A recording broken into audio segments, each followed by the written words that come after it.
বারাসাতে জেলা প্রাথমিক বিদ্যালয় সংসদ ভবন ঘিরে বিক্ষোভ।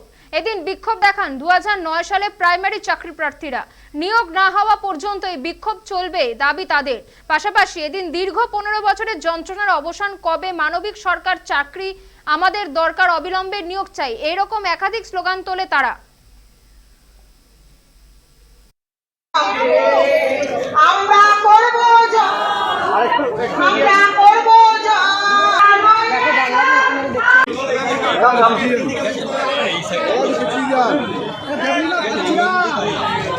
গত 25 এপ্রিল রাজা শেখর মান্তার সাহেব নির্দেশ দিয়েছেন, যারা সময় মতো 2009 প্রার্থী আদালতে শরণাপন্ন হয়েছেন, প্রত্যেকে চাকরি পাওয়ার যোগ্য, তাদেরকে অবিলম্বে ভেরিফিকেশন করে চাকরিতে জয়েন দিন, এমনি তিনি সময় বেঁধে দিয়েছিলেন।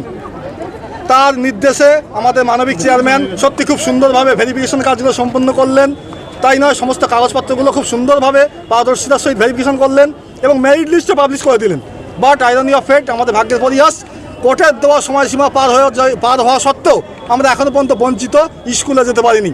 আমরা বেকারত্বের যারা জর্জরিত, সেই 2009 এটা 2024, 15 বছরের যন্ত্রণা আমরা এখনও বয়ে বেড়াচ্ছি। এই 15 বছর ধরে আমরা অনেক আন্দোলন করেছি, মাঠে ময়দানে কাঁচা লঙ্কা পান্তা ভাত খেয়ে ছুটে এসেছি, কিন্তু আমরা আজকে সেই বঞ্চিতই থেকে গেলাম।